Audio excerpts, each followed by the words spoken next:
Guerre en Ukraine vers l'émergence d'un monde nouveau. Nous avions eu l'occasion récemment de revenir sur le conflit ukrainien, d'abord à travers les conséquences immédiates de ce conflit, puis à travers les conséquences à long terme pour les États-Unis et l'Union européenne. C'est aujourd'hui l'occasion de voir comment ce conflit peut générer des transformations au niveau du monde, des organisations internationales et des pays bien sûr concernés. Durant ce semestre, nous avons eu l'occasion d'aborder des thématiques a priori très variées. Nous nous sommes intéressés aux perspectives nucléaires à travers l'exemple de l'Iran. Nous avons vu les stratégies militaires telles que l'AUKUS ou le Quad, ou encore les sanctions économiques et leur impact géopolitique. Cette séance sera certainement l'occasion de voir congruer tous ces éléments pour formuler une hypothèse sur les changements qui sont en cours. Pour ce faire, j'ai le plaisir de recevoir Fabrice Ravel. Bonjour Fabrice. Bonjour Olivier, bonjour à toutes, bonjour à tous. Je l'ai dit, il faut décomposer notre titre en deux. En fait, il y a la question de la guerre ukrainienne et l'émergence d'un monde nouveau. Alors, pour voir s'il s'opère vraiment un changement de paradigme et une réorganisation du monde, on va d'abord voir en quoi la guerre ukrainienne peut avoir transformé, peut-être qu'elle l'a déjà fait d'ailleurs, le monde. Oui, il y a manifestement une première dynamique qui a l'air de se mettre en place. Donc, ça sera pour nous l'occasion, c'est justement le sens de notre thématique, de voir si c'est directement la guerre en Ukraine qui est responsable. Mais manifestement, il y a la mise en place d'un certain nombre de blocs. On pense déjà spontanément à la Russie, la Chine et l'Iran et la Corée du Nord, dont on voit bien qu'un certain nombre de logiques les amènent à se regrouper. Il y a peut-être déjà une première précision qui s'impose d'emblée. Ils sont en train de se regrouper peut-être avec plus de vitesse, mais il y avait déjà un regroupement qui avait l'air de se mettre en place, donc il nous appartiendra de faire des arbitrages sur quelles sont les influences réelles de la guerre en Ukraine. Ça me paraît important à repositionner dans le cadre de notre thématique qui est bien celle-là. Et on voit bien à travers un certain nombre d'exemples concrets d'ailleurs. On avait eu l'opportunité déjà dans le cadre de nos séances précédentes, telles que vous avez eu raison de les rappeler, de montrer qu'il y avait un rapprochement très fort en 2021, en mars 2021, entre l'Iran et la Chine qui avaient signé un pacte stratégique. Donc ça, c'est un premier élément qui est très très important à remettre en considération. Mais il y a aussi quelque chose qui est assez significatif depuis ces derniers mois, c'est qu'en fait, il y a presque un deuxième cercle qui se met en place. C'est-à-dire qu'on ne reste pas contingenté à ces 4 pays qui seraient un peu considérés comme les mauvais élèves de la situation internationale, parce que finalement, ils ne suivraient pas une très forte majorité. Mais il y a un certain nombre de pays, là on peut penser notamment à la Turquie par exemple, qui sont plus hésitants et qui ne choisissent pas véritablement, ou qui parfois d'ailleurs peuvent rejoindre ces pays. On peut penser notamment au 19 juillet 2022, où la Turquie, la Russie et l'Iran se sont retrouvés dans un sommet international. Donc on voit bien que là aussi, manifestement, il y aurait la création d'un bloc.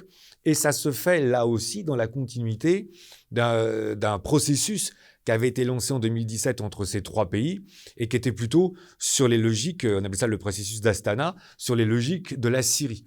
Donc là, on sent déjà qu'on a un monde qui est en train de se subdiviser ou de se diviser. Ça paraît très très important. Et dans la continuité de ces exemples, on voit bien que d'ailleurs, il y a des alliances militaires parce que, en plus, ça peut prendre des allures plus ou moins formelles qui sont faites avec le Quad, avec l'AUKUS, avec la résurgence de l'OTAN du côté occidental.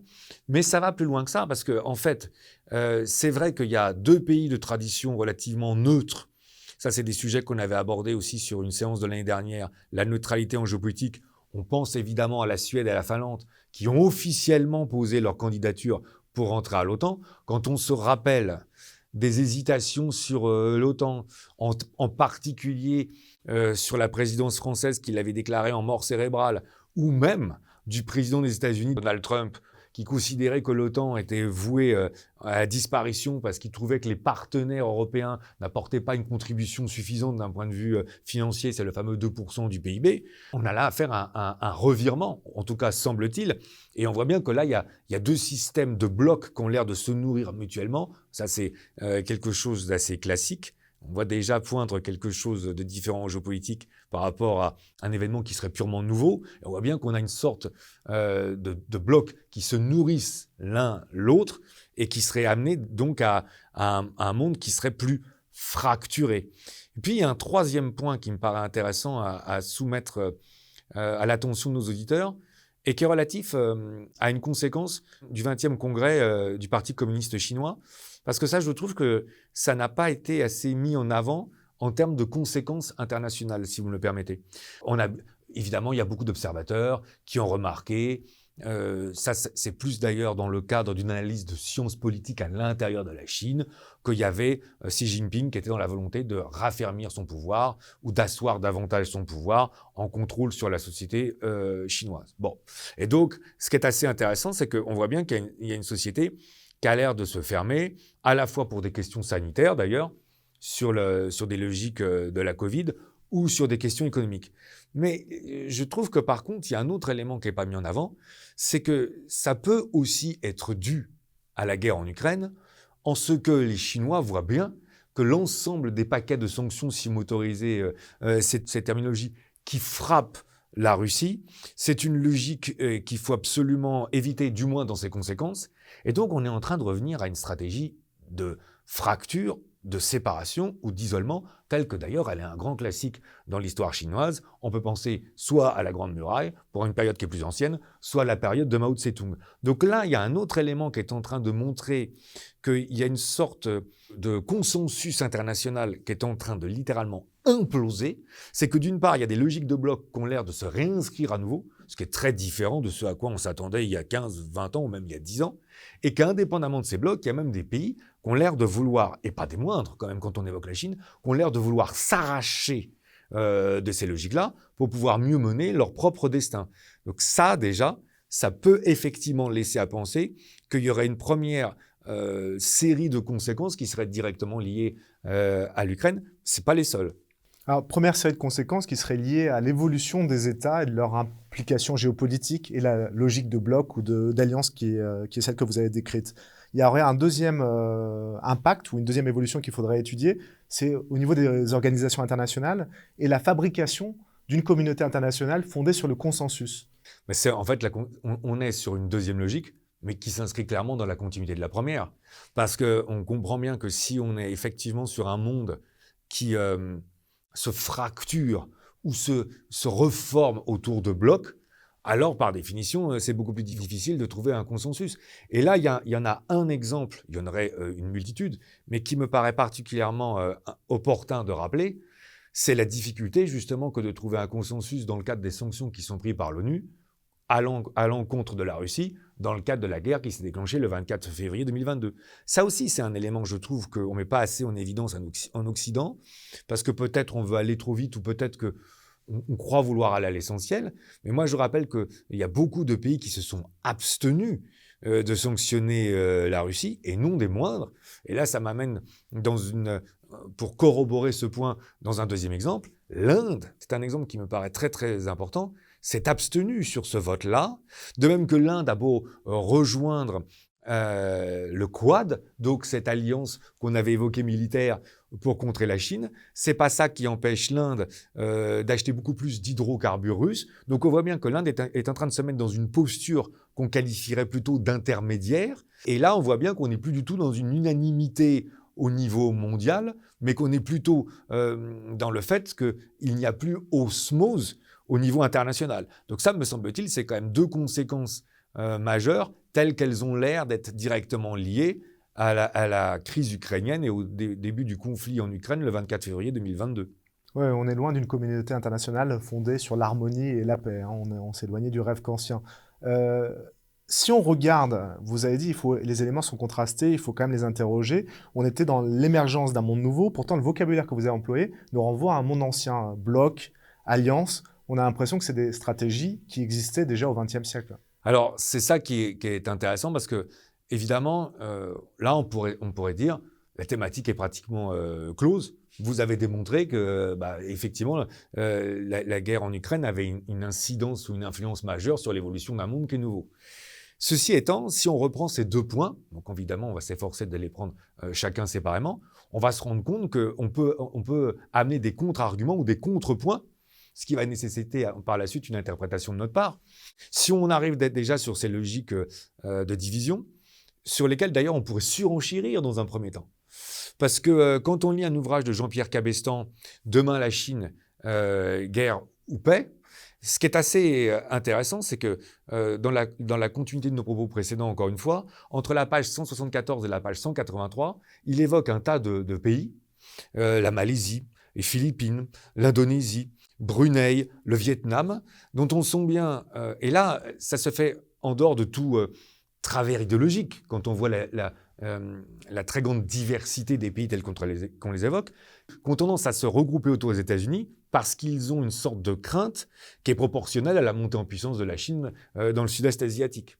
Donc, ça laisserait à penser qu'on corrobore l'idée telle qu'on l'a énoncée, mais en réalité, moi, ce qui me paraît intéressant à mettre en avant, c'est que, d'abord, les logiques d'alliance, c'est pas nouveau en géopolitique. On a peut-être eu tendance à l'oublier depuis 20 ou 30 ans parce qu'on pensait que le monde pourrait peut-être s'épargner cette nécessité, je serais tenté de dire. Mais en réalité, c'est pas du tout la mise en place d'un nouveau monde, c'est le retour vers un monde ancien ou un monde tel qu'il existait de la géopolitique classique. Et c'est même, j'ai volontairement utilisé le terme de bloc, c'est même antérieur à ça. C'est pas une logique de bloc bipolaire de la guerre froide dans lequel on aurait deux mondes qui s'opposent. D'ailleurs, un monde assez facile. Ça aussi, on avait eu plusieurs fois l'opportunité de le dire à travers toutes nos séances précédentes. Un monde qui est assez facile à identifier finalement. Un monde où on a deux grandes superpuissances autour desquelles toutes les autres puissances régionales gravitent et dans lesquelles les grilles de lecture sont assez faciles à faire. Mais là, quand on nous écoute, c'est pas ça du tout. Parce qu'on sent bien qu'en plus, ces alliances peuvent être ponctuelles. Elles sont façonnées par des grilles d'intérêt.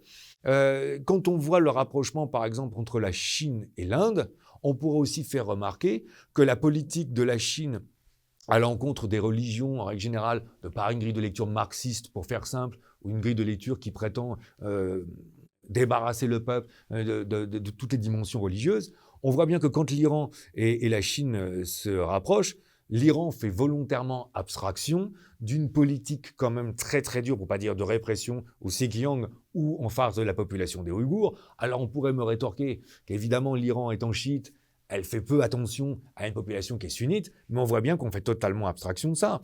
De même que l'Afghanistan, qui est dirigé par les talibans, de par nécessité de ne pas être totalement isolé dans ces logiques de bloc ou d'alliance, fait abstraction de la politique chinoise telle qu'on l'énonce.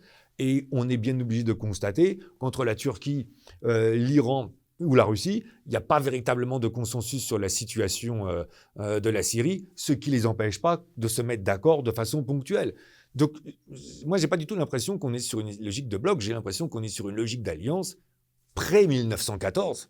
C'est-à-dire qu'en réalité, il y a une multitude d'alliances qui se mettent en place et qui d'ailleurs de temps en temps tâtonnent, dont on peut avoir l'impression que l'approche est approximative, si vous me permettez ça, et qui n'hésite pas parfois, on peut penser à l'Italie qu'à tergiverser, et ça pourra peut-être faire l'objet d'une séance future dans ces alliances, parce que tout simplement, elles cherchent d'abord et avant tout, non pas un substrat commun d'un point de vue idéologique, mais un intérêt commun qui peut d'ailleurs être amené à évoluer. Ça, je pense qu'en Occident, on ferait bien de faire attention à ça, parce que là, s'il y a un monde qui émerge, c'est pas forcément un monde nouveau. Et il serait peut-être opportun de rappeler une phrase de Winston Churchill, qui est quand même un grand connaisseur des relations internationales, et qui, au moment du déclenchement de l'invasion de l'Union soviétique le 22 juin 1941 par l'Allemagne, lui qui était farouchement anticommuniste, avait dit une phrase que je trouve exceptionnelle en termes d'alliance. Si Hitler envahissait l'enfer, je trouverais des circonstances atténuantes au diable. Je pense qu'on peut dire au moins ponctuellement. Fabrice, vous évoquez cette mosaïque d'intérêts dans le monde d'avant la guerre 14-18, et justement la communauté internationale a cherché à s'organiser ensuite. Et aujourd'hui, les organisations internationales semblent avoir des difficultés à peser sur les conflits, sur les tensions internationales. Et est-ce que c'est dû à la situation de la guerre en Ukraine ou est-ce que c'est antérieur ? Mais ça, j'ai envie de dire, dans la continuité de la question précédente, là aussi, ça peut dans un premier temps sembler être une nouveauté, mais en réalité, on ne fait qu'entériner une situation dans laquelle on voit bien que les organisations internationales, et en particulier l'ONU, donc je trouve qu'on a trop tendance à oublier que c'est quand même l'organisation internationale majeure qui est au cœur de l'articulation de la géopolitique. L'ONU est quand même l'organisation internationale qui descend de la Société des Nations. Je ne suis pas sûr que ce soit un patronage d'ailleurs qui soit très opportun à énoncer si on veut se mettre en quête d'efficacité, mais ça nous amène justement à cette situation. Ce qu'on constate, c'est que finalement, il y a deux problèmes par rapport à ça. Le premier problème, c'est un problème d'efficacité. Parce que quand on avait évoqué dans notre séance sur les sanctions, souvenons-nous, le fait que les sanctions qui ont été prises sur l'Iran sont en place pratiquement depuis décembre 2006, c'est-à-dire pratiquement depuis 16 ans, on se rend bien compte de l'inefficacité ou de l'inanité des mesures telles qu'elles sont prises. On peut même s'interroger sur le fait de savoir si finalement ce n'est pas un formidable aveu de faiblesse, car en réalité, on a l'impression que les États sont totalement dépourvus d'autres moyens ou d'agir autrement, et que faute de mieux, ils ne font finalement que passer par l'intermédiaire des sanctions sur l'ONU, parce que l'ONU, en fait, aurait dû, de par le consensus et l'ensemble de ces institutions, je pense au Conseil de sécurité, empêcher même que la crise se développe. Et là, on voit bien qu'on s'inscrit, par exemple, dans la philosophie de l'art de la guerre Sun Tzu. Il faut gagner la guerre avant. Donc, on voit bien que là, en réalité, d'abord, on a affaire à l'ONU qui a l'air énormément de mal à trouver des solutions. Mais c'est pire que ça, comme désaveu, en fait. Parce que ce dont on se rend compte, c'est que quand les crises arrivent à leur paroxysme, souvent, clairement, ces organisations internationales et l'ONU sont mis de côté. Il y a un événement qui est absolument édifiant de ce point de vue-là, c'est qu'en juin 2021, à un moment où on sentait bien qu'il y a un certain nombre de crises géopolitiques qui étaient déjà lourdes et qui étaient en perspective d'arriver, il y a une rencontre entre Vladimir Poutine et Joe Biden, mais qui a lieu à Genève. Cette rencontre n'a pas lieu de se dérouler à Genève, elle devrait normalement se dérouler à l'ONU. De même qu'on voit bien que sur le Haut-Karabakh, l'ONU a quand même peu d'emprise, et quant au Yémen, on voit bien aussi que l'ONU a peu d'emprise. Donc on a non seulement, c'est presque accablant comme finalement constat, on a non seulement une organisation internationale qui a l'air de ne pas être capable de rassembler les différents pays pour qu'on puisse échanger davantage et de trouver de solutions, mais on a même l'impression que c'est une communauté internationale, les institutions, qui sont de plus en plus mis de côté.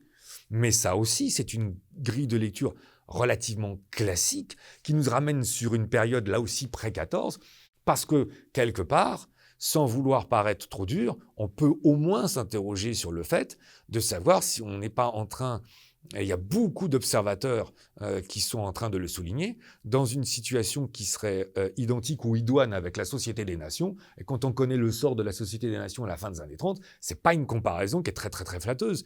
Donc là, on se retrouve avec deux éléments forts qui s'installent bien en contrepoint des deux premiers arguments, ce qui finalement va nécessiter deux choses. D'abord, nous poser la question de la vraie nature du changement tel qu'il a l'air de s'opérer avec la crise ukrainienne. C'est-à-dire d'ailleurs, la question là est double, c'est-à-dire quel est véritablement le degré d'influence que le conflit ukrainien a eu. Ça, c'est peut-être la question qu'il faudra gérer dans un premier temps. Et puis ensuite, quelle est véritablement la nature du changement pour qu'on comprenne mieux le monde dans lequel on serait en train d'être amené. Ça, c'est les deux questions très fortes qu'on ressent bien dans l'intitulé de notre thématique et qui sont renforcées par l'énoncé, me semble-t-il, des exemples tels qu'on a été amené à les décliner. Si vous le permettez, Fabrice, je vais reprendre ces deux questions et la formuler peut-être de façon simple. La réponse sera certainement plus complexe. Est-ce qu'il y a un avant et un après Ukraine du point de vue de l'émergence d'un monde nouveau? Alors, je crains qu'on ne puisse pas analyser, c'est tentant, mais qu'on ne puisse pas justement, le fait qu'on pose la question pouvait nous laisser penser spontanément que c'est la réponse qu'on allait commencer à mettre en place. Je crains qu'on ne puisse pas réduire la réponse ainsi, parce que ce serait trop simplificateur. D'abord, il faut bien comprendre qu'en géopolitique, c'est très très compliqué de dire qu'il y a un événement à un instant T qui va enclencher un bouleversement, une césure ou une période historique. Là aussi, pour nous en convaincre davantage, on pourrait s'appuyer sur des propos qu'ont tenus la première ministre danoise à l'occasion du débat politique qu'il y a eu au Danemark, qui a été entériné par le référendum le 1er juin 2022. La question était la suivante, ça aussi c'est un élément fort, consistait à savoir si la population danoise était d'accord pour lever l'exception telle qu'elle avait été négociée dans le cadre du traité de Maastricht en 1992. Pour rappel, il fallait que tous les pays ratifient le traité de Maastricht en 1992 pour qu'il puisse être entériné.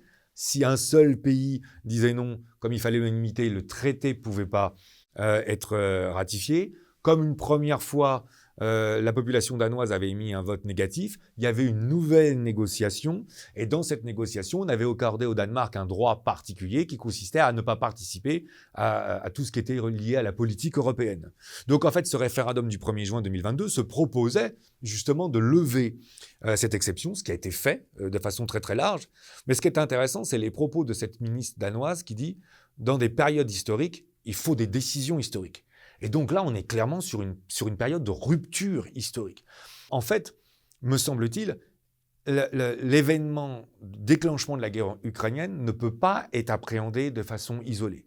Il doit être regroupé dans une période qui, à mon sens, part du 15 août 2021 et qui va jusqu'au 24 février 2022. Parce que déjà, le 15 août 2021, on a le départ précipité, c'est le moins qu'on puisse dire, des Américains à Kaboul. Et on voit bien que là, déjà, il y a une confirmation et un moment fort par rapport aux interventions américaines et au concept de nation building tel qu'il a existé pendant très très longtemps. Et puis ensuite, il ne faut pas oublier qu'en automne, on a eu une montée en puissance de tensions très très vives, notamment autour de Taïwan et dans le sud-est asiatique, qui avait l'air de recentrer déjà la géopolitique sur des conflits entre grandes puissances et potentiellement de haute intensité.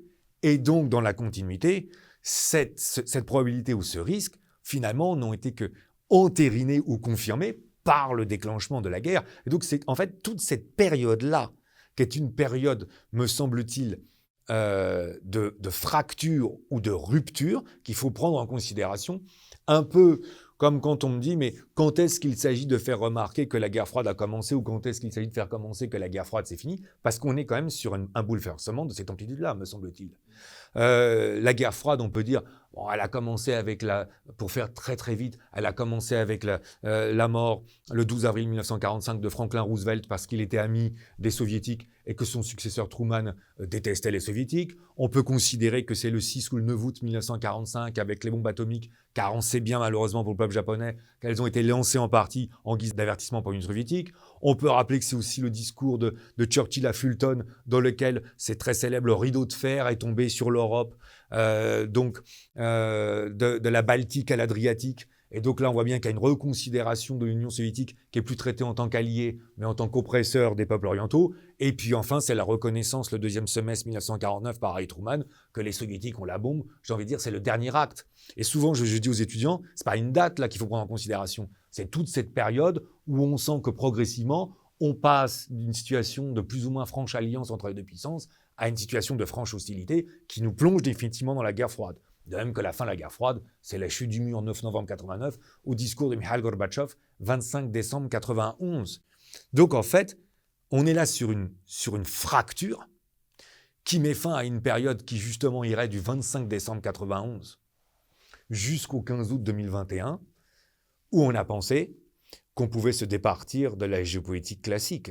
C'est peut-être ça d'ailleurs, la vraie question ou la vraie genèse est en train de mettre en avant la guerre en Ukraine. Oui, parce que sinon, on se contente d'énoncer des événements ou des crises, mais il faudrait voir comment elles s'agrègent ensemble et comprendre quelle est la nature du changement, donc quelles sont les logiques géopolitiques qui sont derrière cette succession d'événements. En fait, ce qu'il faut bien comprendre avec la situation, me semble-t-il, c'est que la guerre en Ukraine est une composante, justement, de toute la période telle qu'on vient de la décliner, et qui est un accélérateur d'une transition entre deux périodes qui sont très très différentes. Et donc la guerre en Ukraine n'est à mon sens pas à l'origine de cette évolution, elle n'est même pas seule l'accélérateur de ce changement, mais elle est plutôt, on va dire, le révélateur de ce changement. Et quel révélateur! Ce changement, quel est-il? D'abord, il faut bien comprendre que ça met en évidence, me semble-t-il, un vide stratégique occidental qui se dédouble. Un vide stratégique occidental qui apparaît clairement dans la posture des États-Unis, dont on voit bien qu'ils sont en reflux sur des territoires qui sont éminemment stratégiques, comme le Proche et le Moyen-Orient, l'Afghanistan, et qui sont en train de redélimiter leurs axes principaux, à la fois de concentration et de mobilisation. On pense à la Chine. C'est peut-être plus grave pour l'Union européenne et pour certains pays européens, parce que ce vide stratégique, lui, fait plus appel à manifestement ce qu'on pourrait mettre en évidence, un manque de réflexion ou de projection géopolitique. Et dans les pays européens, on pense bien sûr à l'Allemagne, qui pour des raisons historiques s'est empêchée de penser relations internationales. Et donc la première chose qu'on voit bien là, c'est qu'il y a une sorte de stupeur, si vous me permettez ce terme, devant une situation qui bouleverse un monde qui ne correspond plus du tout à celui dont on pensait que les Occidentaux pourraient le mettre en place à l'issue de la fin de la guerre froide, fin des années 80, début des années 90.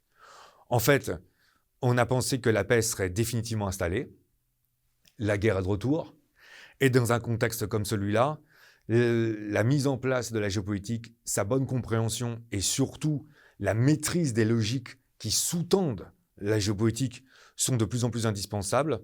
Et il me semble que quand on évoque tous ces principes, il y a un ouvrage qu'il est important de se remémorer, parce que le titre en est déjà emblématique, c'est l'ouvrage de Paul Kennedy, « Naissance et déclin des grandes puissances », parce qu'on voit bien à travers celui-ci, indépendamment de la qualité de l'ouvrage, qui fait plus de 700 pages, et qu'analyse qu'est-ce qui fait la force ou la faiblesse d'un État, et qu'est-ce qui l'amène à être promu ou à être en déclin, on sent bien qu'il y a des fragilités, on sent bien qu'il y a des montées en puissance et des hostilités, et qu'en réalité, toute remise en question des équilibres amène des fragilités de la paix et amène des solutions compliquées. La question qu'on peut peut-être se poser en guise de conclusion, c'est se demander si cet ouvrage finalement ne s'inscrit pas totalement dans la pensée d'un écrivain beaucoup plus ancien, Végès, de l'Empire romain, qui a écrit un ouvrage De Re Militari, donc je dirais en français, de la chose militaire, à qui on prête un adage bien connu, si vis pacem parabellum, si tu veux la paix, prépare la guerre, mais dont la véritable traduction, à mon sens, devrait nous amener, nous en Occident, à réfléchir. Si tu souhaites la paix, prépare donc la guerre. Eh bien, merci Fabrice pour ce voyage qui nous a amené de la guerre en Ukraine jusqu'à l'Empire romain. Merci. Merci à vous. Nous voici donc arrivés au terme de ce nouveau numéro des Rendez-vous de la géopolitique. Merci à toutes, merci à tous de nous avoir suivis.